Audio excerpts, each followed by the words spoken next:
السلام علیکم ورحمۃ اللہ وبرکاتہ۔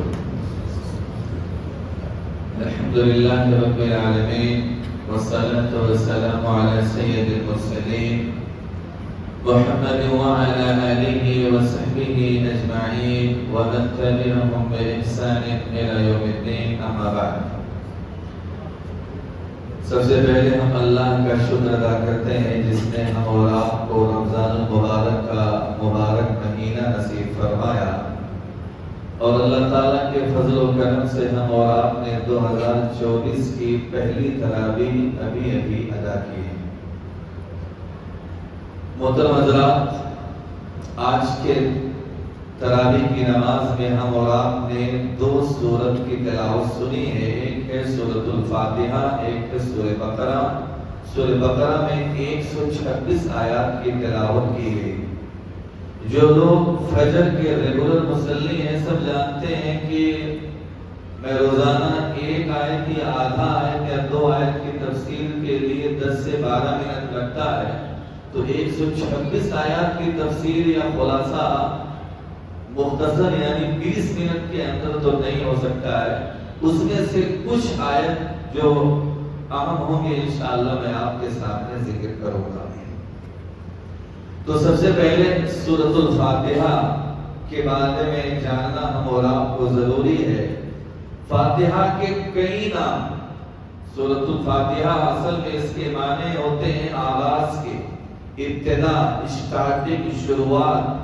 اس کے کئی نام ہیں: فاتحۃ الکتاب، ام القرآن، السبع المثانی، القرآن العظیم، القرآن الکریم، الشفاء، الرقیہ۔ یہ سارے نام سورۃ الفاتحہ کے۔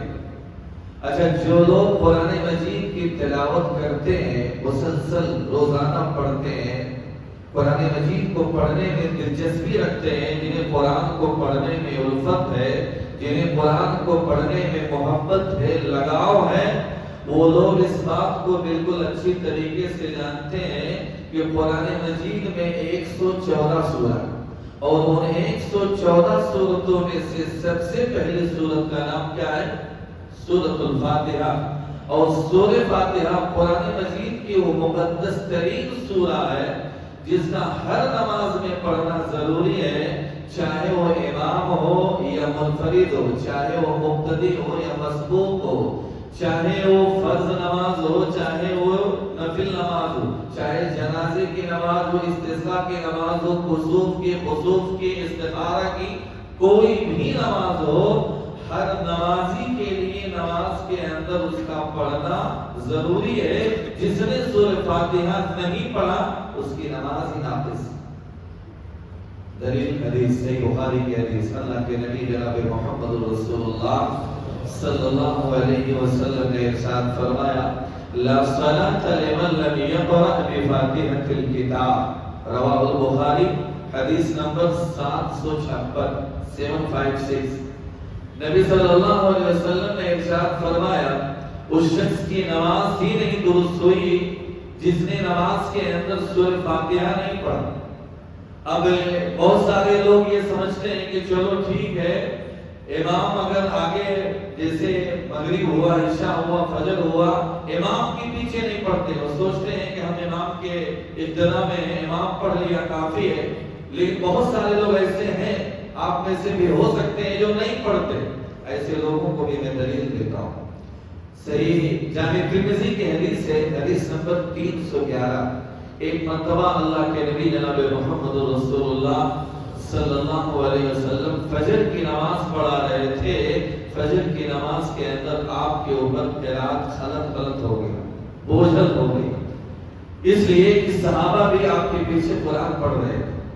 اللہ کے نبی جب سلام پھیر کر کے فارغ ہوئے تو پوچھا کیا تم لوگ بھی میرے ساتھ میں کچھ قرآن پڑھ رہے تھے؟ صحابہ نے کہا ہاں اللہ کے رسول۔ تو آپ نے کہا لا تفعلوا الا بأم القرآن، تم سوائے سورہ فاتحہ کے کچھ مت پڑھا کرو، یعنی بغیر سورہ فاتحہ کے نماز قبول نہیں ہوگی۔ دیکھیے یہ کون سی نماز، یعنی امام کے پیچھے بھی سورہ فاتحہ پڑھنا ضروری ہے، اس لیے اللہ کے نبی نے کہا نماز ہی نہیں ہوگی۔ اچھا، صحیح مسلم کی روایت 395 نمبر کی حدیث ہے، نبی صلی اللہ علیہ وسلم نے بیان فرمایا کہ جس شخص نے سورہ فاتحہ نہیں پڑھی اس کی نماز ناقص سے ادھوری. 3 مرتبہ آپ نے کہا ناقص سے ناقص. حضرت ابو ہریرہ سے سوال کیا گیا کہ جب ہم امام کے پیچھے ہوں تو کیا کریں؟ تو انہوں نے کہا اقرأ بها فی نفسک، اس کو اپنے دل میں پڑھ لیا کرو، لیکن بغیر سورہ فاتحہ کی نماز نہیں ہوگی. تو میرے بھائی یہ مسئلہ کلیئر ہوا. جو لوگ سورہ فاتحہ نماز میں نہیں پڑھتے ہیں ان کو پڑھنا کمپلسری ہے، ضروری ہے. اچھا جو لوگ دلیل دیتے ہیں کہ نہیں بغیر سورہ فاتحہ جب قرآن پڑھا جائے تو خاموش رہا جائے، وہ دلیل کیا دیتے ہیں؟ سورہ اعراف کی آیت نمبر 204 وَإِذَا قُرِئَ الْقُرْآنُ فَاسْتَمِعُوا لَهُ وَأَنصِتُوا لَعَلَّكُمْ تُرْحَمُونَ. کہ جب قرآن کو پڑھا جائے تو کان لگا کر کے سنو، خاموش رہو تاکہ تم پر رحم کیا جائے. یہ اصل میں کافروں سے خطاب ہے، یعنی کافروں کو کہا جا رہا ہے. یہ کافر لوگ کہتے تھے جب قرآن کو پڑھا جائے تو تم شور و غل کرو، ہنگامہ کرو، چلاؤ، وہ قرآن مت سنو تاکہ تمہارے دلوں پر اثر نہ کر جائے.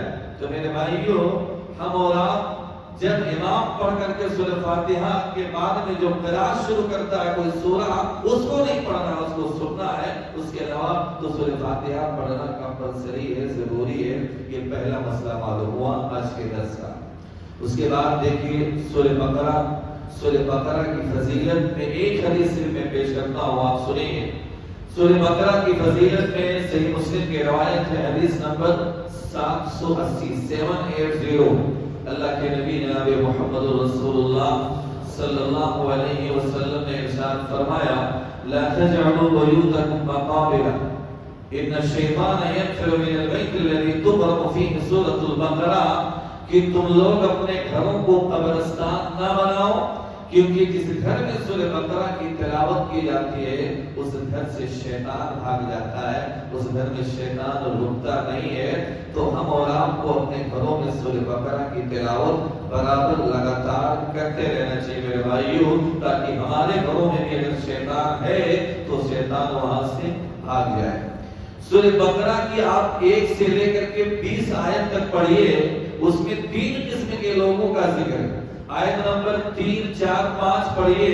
اس میں اللہ رب العالمین نے مومنوں کی صفات بیان کیے ہیں کہ مومن کیسے ہوتے ہیں، ان کے صفات کیا ہیں.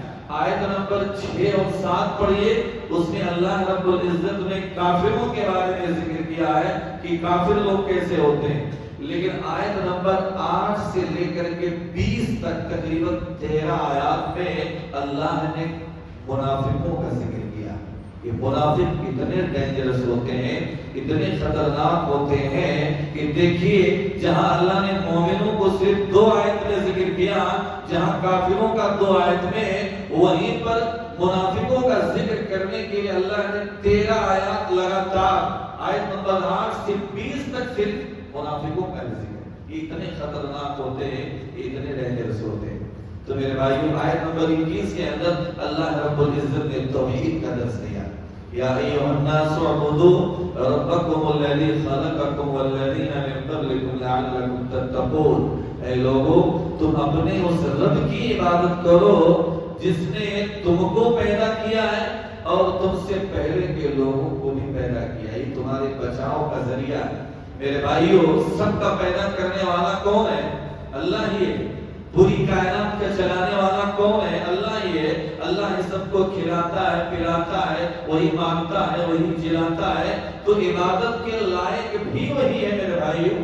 سورہ فاتحہ کی جو سب سے پہلی آیت پڑھتے ہیں الحمدللہ رب العالمین، اس کا ترجمہ کیا ہے؟ تمام تعریف اس اللہ کے لیے ہے جو سارے جہان کا پالنا، سارے جہان کا رب ہے. میرے بھائیوں، اللہ نے خود کو اپنے بارے میں کیا کہا؟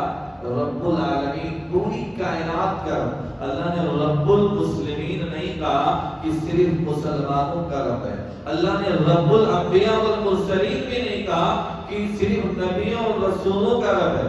اللہ نے رب الاولیاء والمتقین نہیں کہا کہ صرف ولیوں اور متقیوں کا رب ہے، بلکہ اللہ اپنوں کا بھی پالنہار، غیروں کا بھی پالنہار، ماننے والوں کا بھی پالنہار، اور انکار کرنے والوں کا بھی پالنہار۔ اللہ اگر مسلمان کو کھلاتا ہے تو کافر کو بھی بھوکا نہیں رکھتا ہے۔ تو میرے بھائیوں، ہم اسی ایک اللہ کی عبادت کرنی چاہیے۔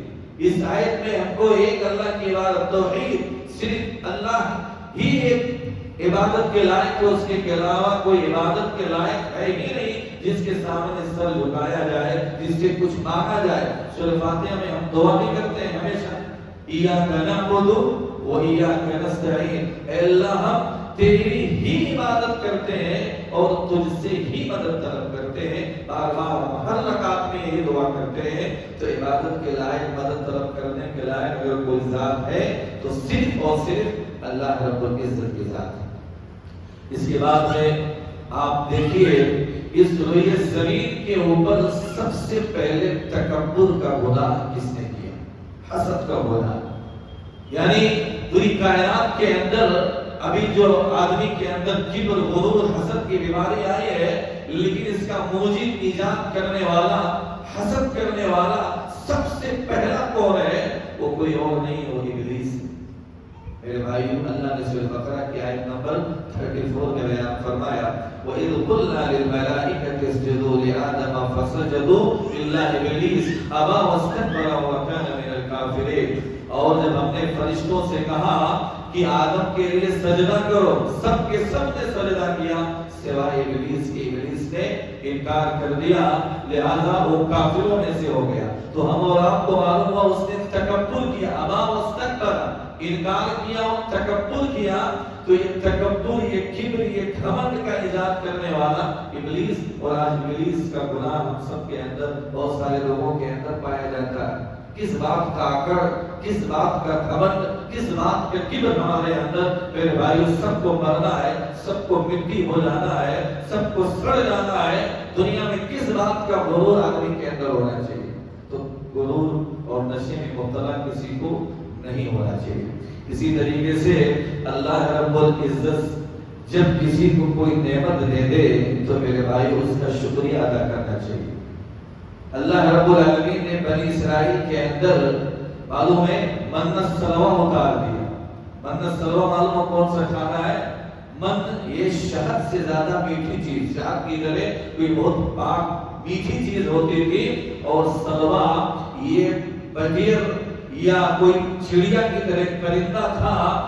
جب بنی اسرائیل کے کھانے کا وقت ہوتا تھا، آسمان سے اللہ تعالیٰ ان پرندوں کو بھیجتا، وہ من السلوہ اتارتا، لوگ پرندوں کو پکڑ کر کے اس کو ذبح کر لیتے، اور جتنی ضرورت ہوتی اتنا وہ پکڑ کے ذبح کر لیتے۔ پھر دوسرے دن اسی ٹائم پہ آتے ہیں، بغیر کسی محنت کے، بغیر کسی مشقت کے، بغیر کام کاج کے ہوئے اللہ ان کو کھلا رہا تھا، یہ ساری چیزوں کو کھلا رہا تھا۔ لیکن میرے بھائیوں، ان کو مطلب اللہ جو فری میں کھلا رہا تھا، انہوں نے اللہ کی اس نعمت کی ناشکری کی۔ انہوں نے کیا کہا؟ موسیٰ علیہ السلام سے آپ دیکھیے سورہ بقرہ آیت نمبر 57، انہوں نے فرمائش کی، وَإِذْ قُلْتُمْ يَا مُوسَىٰ لَن نَّصْبِرَ عَلَىٰ طَعَامٍ وَاحِدٍ فَادْعُ لَنَا رَبَّكَ يُخْرِجْ لَنَا مِمَّا تُنبِتُ الْأَرْضُ مِن بَقْلِهَا وَقِثَّائِهَا وَفُومِهَا وَعَدَسِهَا وَبَصَلِهَا۔ اور جب اس وقت کو یاد کرو جب تم نے موسیٰ سے کہا، اے موسیٰ ہمیں ایک ہی کھانے پر ہرگز صبر نہیں ہو پائے، یعنی روز وہی من السلوہ مل رہا ہے، روز بغیر پرندے کا گوشت نہیں کھا سکتے، روز پرندے کا گوشت نہیں۔ تو انہوں نے کہا کہ آپ ہمیں اللہ رب العالمین سے ہمارے لیے دعا کیجئے کہ وہ ہمارے لیے زمین سے کیا کیا نکالے؟ من بقلها سبزی، وقثائها وفومها وعدسها وبصلها، ساگ ہے، ککڑی ہے، پیاز ہے، مسور ہے، یہ چیزوں کی فرمائش کی۔ جہاں بغیر پرندے کا گوشت کھانے کے وقت بغیر محنت کے فری مل رہا تھا، شہد جیسی میٹھی چیز ان کو فری مل رہا تھا، لیکن انہوں نے ڈیمانڈ کیا ہم کو ساگ اور ککڑی اور مسور اور دال، یہ ساری چیزیں چاہیے۔ تو موسیٰ علیہ السلام نے کہا، کیا تم لوگ تستبدلون الذی هو ادنی بالذی هو خیر؟ کیا تم ایک بہترین چیز کے بدلے میں ایک معمولی چیز چاہتے ہو؟ تو اللہ رب العالمین کی طرف سے حکم ہوا ہے موسیٰ ان سے کہو جاؤ شہر کے اندر داخل ہو اور اپنی فرمائش کی چیزوں وہاں سے طلب کرو، تم کو وہاں ملے گی، جاؤ محنت کرو، کھیتی کرو، زمین کے اندر اناج پیدا کرو، وہاں سے وہ چیزیں اللہ رب العالمین اگائے گا۔ تو اللہ جب کسی کو دینا کھائے اچھے سے تو اللہ کا شکر ادا کرنا چاہیے، اللہ کی نعمتوں کی ناشکری نہیں کرنی چاہیے کہ روزانہ وہ ایک ہی چیز کھا رہے ہیں۔ میرے بھائیوں یہ چیز بھی غلط ہے۔ اسی طریقے سے یہود و نصارہ یہ کیا کہتے ہیں؟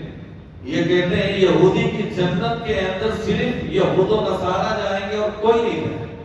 کیا یہ صحیح ہے؟ بالکل صحیح نہیں میرے بھائی۔ یہ یہودی تو اتنے خطرناک ہے جو جبریل علیہ السلام کو اپنا دشمن مانتے تھے۔ یہودی کہتے ہیں کہ جنت میں صرف یہی یہود و نصارہ جائیں گے، ان کے علاوہ کوئی نہیں جائے گا۔ اللہ نے قرآن میں کہا وَقَالُوا لَن يَدْخُلَ الْجَنَّةَ إِلَّا مَنْ كَانَ هُودًا أَوْ نَصَارَىٰ تِلْكَ أَمَانِيُّهُمْ قُلْ هَاتُوا بُرْهَانَكُمْ إِن كُنتُمْ صَادِقِينَ کہ یہ لوگ جو کہتے ہیں کہ جنت میں صرف یہود و نصارہ جائیں گے، ہرگز ایسا نہیں ہونے والا، یہ تو صرف ان کی تمنائیں ہیں، ان کی آرزویں ہیں، ان کی خواہشیں ہیں۔ اے نبی آپ اس سے کہیے اگر یہ اپنی بات میں سچے ہیں تو دلیل پیش کرے، کوئی دلیل پروف دکھائیں کہ جنت میں صرف یہی جائیں گے۔ ان کے پاس کوئی دلیل نہیں، یہ لوگ آپس میں ہی لڑتے ہیں۔ آیت نمبر 111 ہے، 113 آپ آیت پڑھیے، اس میں یہ یہود و نصارہ آپس میں جھگڑتے ہیں۔ وقالت الیہود لیست النصارى علی شیء وقالت النصارى لیست الیہود علی شیء۔ یہود کہتے ہیں نصارہ حق پر نہیں، نصارہ کہتے ہیں یہودی حق پر نہیں، یہ آپس میں ہی جھگڑتے ہیں اور دعویٰ کرتے ہیں کہ جنت میں صرف یہی جائیں گے۔ ایسا بالکل نہیں۔ تو میرے بھائیو ہم اور آپ کو اللہ رب العالمین کی عبادت کرنا ہے، صرف ایک اللہ کی عبادت کرنا ہے، اس کے علاوہ کوئی عبادت کے لائق نہیں ہے۔ کل قیامت کے دن میدان محشر میں سب کو حساب و کتاب دینا ہے، لہذا اللہ رب العزت نے ہم اور آپ کو جو ماہ مبارک کا بابرکت مہینہ نصیب فرمایا ہے، جیسے ہم اور آپ نے آج تراویح کی نماز ادا کی ہے، ویسے میں اللہ سے دعا کرتا ہوں کہ اللہ تعالی ہم تمام لوگوں کو ایسے پورا مہینہ رمضان مبارک کا تراویح کی نماز پڑھنے کی توفیق عنایت فرما۔ اللہ ہم تمام لوگوں کو ایسے ہی درس میں بھی بیٹھنے کی توفیق عنایت فرما، اس لیے کہ قرآن حدیث کی باتیں سننے سے ایمان میں بڑھوتری ہوتی ہے، اضافہ ہوتا ہے۔ آپ صرف تراویح پڑھ کر کے چلے جائیں، جو سنیں گے کچھ 15-20 منٹ کا جو درس ہوگا اس میں سے کچھ آیات کی تفسیر آپ سنیں گے تو سنیں گے کہ ہاں ہم نے جو تراویح میں پڑھا اللہ رب العزت نے اس میں ایک کچھ چیزوں کو بیان کیا ہے، تو یہ سننے سے ایمان میں بڑھوتری ہوتی ہے، ایمان میں اضافہ ہو جاتا ہے۔ لہذا تراویح کی نماز پڑھنے کے ساتھ ساتھ ہم اور آپ کو درس میں بھی بیٹھنے کی کوشش کرنی چاہیے۔ اللہ رب العزت سے دعا ہے اللہ تعالیٰ ہم تمام لوگوں کو کتاب و سنت کے مطابق زندگی گزارنے کی توفیق عنایت فرما۔ اللہ ہم سب لوگ گنہگار ہیں، ہم سب لوگوں کے گناہوں کو معاف فرما۔ اللہ ہم سب لوگوں کو جنت الفردوس کے اندر جگہ دے۔ اللہ ہم تمام لوگوں کو جہنم کے عذاب سے بچائے۔ آمین و آخر دعوانا الحمدللہ رب العالمین۔ السلام علیکم ورحمۃ اللہ وبرکاتہ۔